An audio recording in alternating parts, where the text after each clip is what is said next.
아니 그 많은 것 중에 하필 왜 제일 싼 걸 집었어? 제일 큰데 왜 제일 싸? 라고 했더니 고급형 콜라가 제일 커. 한 병 더 먹을 수 있으면 먹어. 그래서 제가 가서 제일 예쁜 작은 병 하나 집어갖고 왔습니다. 그리고 먹었지. 근데 친구가 저한테 이렇게 말하더라고요. 아니 그 많은 술 중에 하필 샘플을 먹어?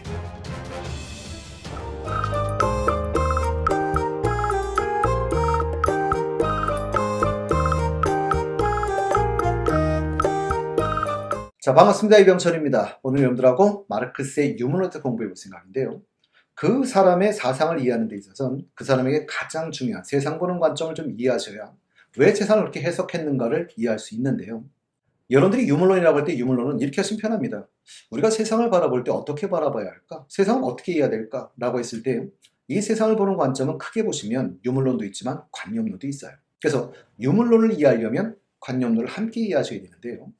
이 두 유물론과 관념론의 가장 큰 차이는 가장 근본이 되는 것이 무엇이냐라고 했을 때 정신이라고 답을 하면 그게 관념론이고요. 물질이라고 답을 하면 이게 유물론이 되겠지. 유물론을 이해하기 위해서 뭐 할 거냐면 관념론에 대한 이해를 간단히 좀 해볼 생각입니다. 물론 관념론자는 많아요. 무지하게 많은데 가장 제가 대표적으로 꼽는 사람은 해겔이고요. 관념론을 가장 쉽게 한번 이해해 보려면 모든 것은 정신작용에서 비롯된다 라고 보는 게 일단 관념론의 출발인데요. 하나의 예를 든다면 역사 또는 사회가 어떻게 변하는가라고 했을 때 여러분들이 자유나 평등 사상이 보급됐더니 프랑스 혁명이 터지고 그걸 토대로 민주 시민사회가 나왔다 이런 설명하면 주로 관념론적인 설명이라고 보실 수가 있을 거예요. 예를 조금 더 쉽게 도와드린다면 물론 동양은 여러분들이 정신이라는 단어를 잘 안 씁니다. 이걸 마음이라는 단어를 쓰게 되는데 동양에서는 그걸 유심론이라고 부르지요. 그럼 유심론 그럼 가장 떠오르는 사람 누가 있으세요?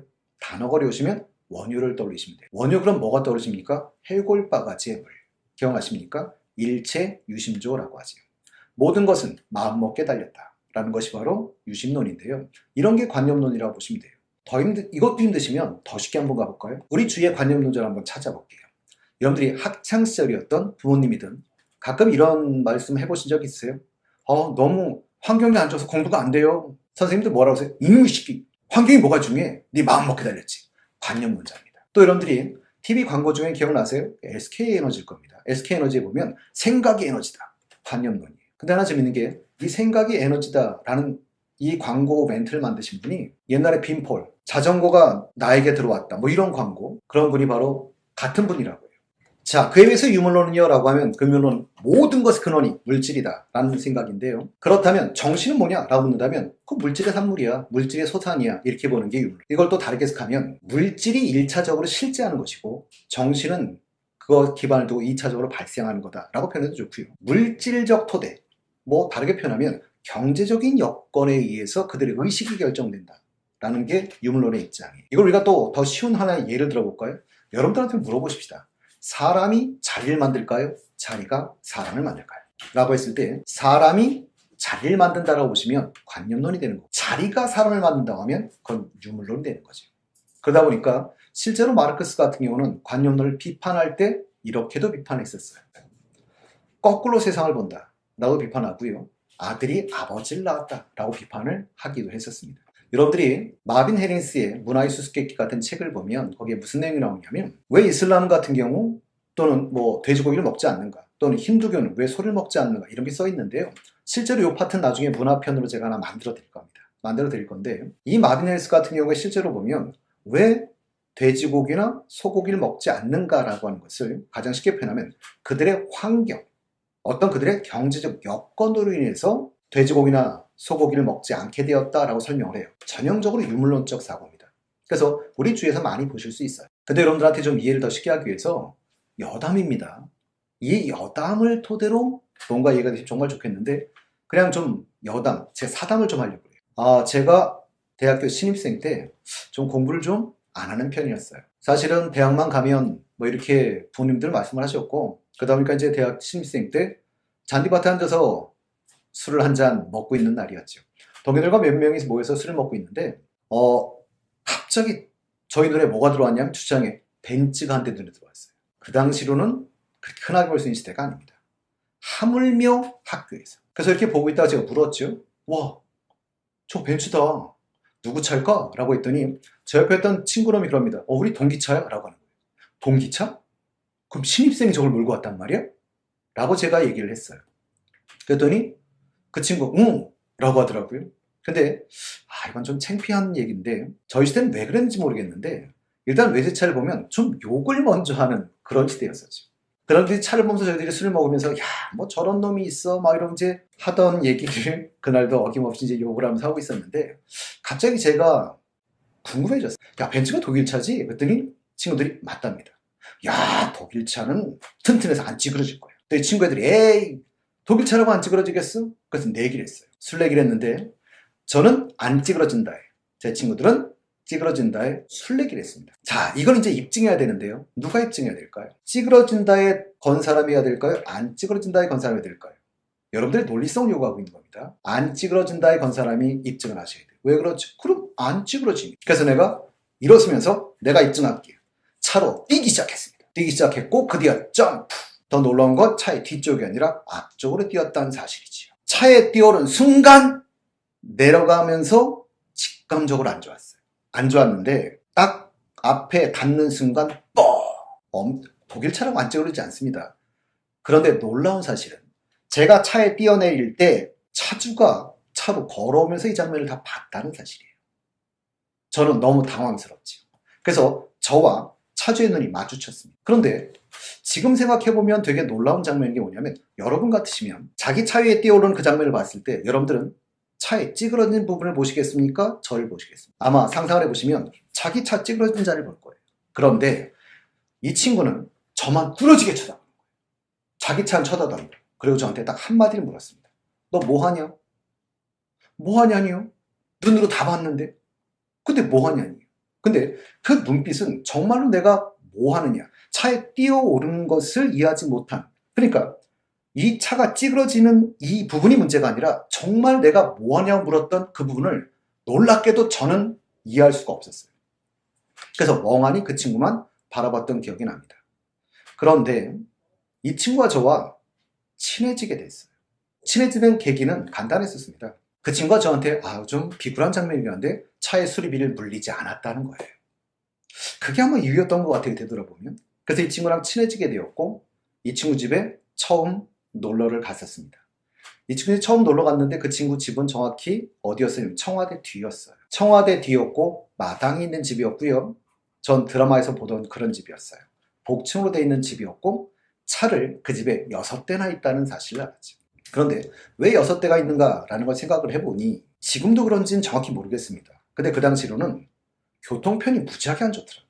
그러니까 시내버스가 그리 들어오지를 않는 지역이었습니다. 보통 제가 위치를 알려드린 이유는 좀 부유한 집안 태생이었죠. 그래서 모 기업과 관련되어 있는 집안이었었는데요. 알고 봤더니 고등학교 다닐 때에는 그러니까 기사분이 있는 회사 차로 고등학교를 왔다 갔다 했다가 대학을 가게 되면 기사 딸린 회사 차로 대학을 보내줄 수가 없으니 그 집안의 하나의 전통인가 봐요. 대학을 가면 선물로 차를 사주는 이런 집이었던 거죠. 자, 이 말씀을 드렸냐면 하나 물어보겠습니다. 여러분들이 만약 자기의 자녀여도 좋고요. 여러분 당신이셔도 좋아요. 만약 대학을 딱 들어갔는데 자녀를 갖고 해보십시다. 자녀가 아버지 제가 걸어 다니긴 좀 멀고요.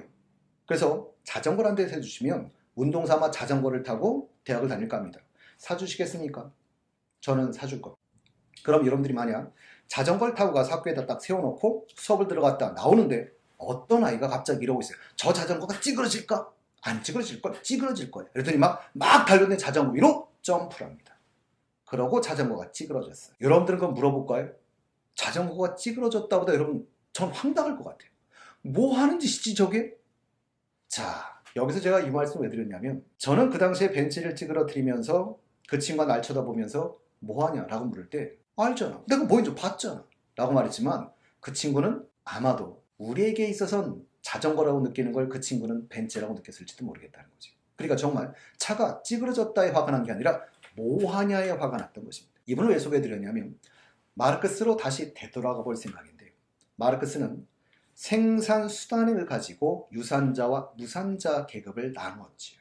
그렇다면 생사돈을 가진 사람들, 유산자 계급들의 그들의 경제적인 여건, 그럼 유물론이라는 건 별거 없습니다. 이들의 경제적 여건이 그들의 의식을 결정한다 라고 말한다면 이 유산자 계급들, 자본가 계급들은요, 그들 비슷한 경제 여건을 가진 사람들의 의식이 비슷하게 형성이 되겠죠. 그리고 무산자 계급은 그들의 경제적 여건의 기반을 두고 그들의 의식이 비슷하게 형성이 될 거예요. 그럼 각각의 계급 속에서는 그렇죠, 어떤 동질감이 형성될 수 있을 것이요, 서로 간에 이해가 안 되는 이질감이 형성될 수도 있을 거예요.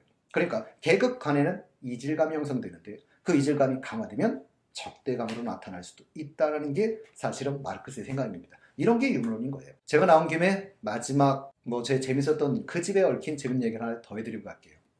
그 집에 그 처음 간 날 있었던 사건인데요. 마루가 이렇게 넓은 집은 드라마 빼고는 처음 봤습니다. 근데 더 놀라운 사실은 마루 한쪽 벽면이 모두 양주예요. 저는 그 당시까지 제가 좋아하던 술은 소주, 막걸리, 가끔 돈 있으면 생맥주를 마셨습니다. 양주는 TV에서만 봤지 저희 집에는 한 병도 없어요. 벽면을 쳐다보면서 넋놓고 쳐다보고 있는데 친구가 갑자기 이렇게 얘기를 합니다. 왜? 먹고 싶은 거 있으면 먹어. 정말? 아무거나 먹어. 그래서 저는 가서 제일 큰 양주를 한 병 딱 집었습니다.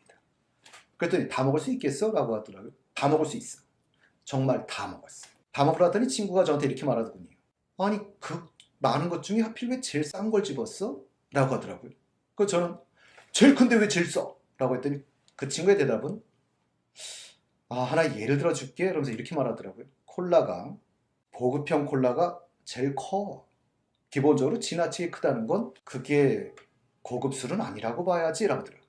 아하, 그럴 수 있겠구나. 되게 아쉬워했습니다. 그랬더니 그 친구가 저한테 그걸 눈치챘나 봐요. 이렇게 말하더군요. 한 병 더 먹을 수 있으면 먹어. 그래서 제가 가서 제일 예쁜 작은 병 하나 집어갖고 왔습니다. 그리고 먹었죠. 그랬더니 친구가 저한테 이렇게 말하더군요. 아니 그 많은 술 중에 하필 샘플을 먹어? 제 어린 시절에 술 잘 먹을 때의 경험이었습니다. 자신이 외제차에 얽힌 사건도 하나 있습니다. 잘한 짓이 아니기 때문에 원래 하지 말아야 되는데 어떤 일이 있었냐면 저희 학창시절에 왜 그랬는지 모르겠어요. 학교 근처에서 모여서 이제 술 한잔 먹다 보면 사실 아는 것도 없었는데 왜 그렇게 어떤 시국에 대한 평가도 하고 누구에 대한 욕도 하고 이랬는지 모르겠습니다. 그날도 어김없이 이제 술을 한잔 먹고 만취돼서 주점을 나왔는데요. 나와서 이렇게 걸어가는데 갑자기 길에 벤츠가 한 대 딱 주차돼 있는 거예요. 그런데 물론 불법 주차된 건 맞습니다. 그냥 도로에 세워놨으니까. 제 동기 한 명이 딱 보면서 갑자기 이제 욕을 하기 시작한 거예요. 아니 이 사람이 말이야, 아무리 외제차에도 없지 길에 아무데나 이렇게 불법 주차하면 돼? 그러고는 발로 사이드 미러를 차버렸어요. 그런데 문제점이 뭐냐면 차려는 신용만 하려고 했던 것 같은데 술이 취했다는 거죠. 사이드 미러가 부서져 버렸어요. 결국은 저희가 경찰서를 그러니까 파출소죠. 가장 가까운 파출소를 끌려가게 되었고 제 친구가 이제 만신 상태에서 막 욕을 하기 시작했습니다. 까짓거 물어주면 되죠. 그걸 말해서 막 얘기를 하기 시작했고 차주가 이 학교 학생이냐라고 물었고 이제 파출소 경찰분이 학생증을 확인한 다음에 학생 맞다고 했어요. 그래서 그냥 사이드 미러만 수리해주면 없던 일을 하겠다라고 했어요. 그러고 이제 금액을 들었는데 일단 많이 물렸습니다. 근데 하물며 저희들은 그날 학생증을 맡기고 술을 먹은 날이니 수중에 돈이 없는 날이죠. 결국은 사이드 미러를 부쉈던 친구가 내가 이거 할게. 그리고 자기에게 전화를 했습니다. 우리 엄마 아빠는 이런 거 도와주거든. 딱 전화를 하고 얘기를 했더니 전화 소리가 들려. 젊은 애들이 그럴 수도 있지. 걱정하지 마. 기다려. 어머니가 오셨습니다. 그러고 들어오시면서 딱 그러는 거예요. 차를 아무 데나 세우고 그러시면 어떡합니까? 막 차주한테 먼저 화를 막 내세요. 그리고 젊은 애들이 그럴 수도 있지. 막 이랬더니 그래서 얼마인데? 딱 이랬더니 금액을 딱 듣더니 갑자기 아들 팹니다. 이 새끼가 술 먹었으면 곱게 처먹죠. 길에서. 그랬던 기억도 나요. 엥겔스가 마르크스가 죽을 때 남기고 싶은 유언은 없는가? 마르크스가 화를 냈다.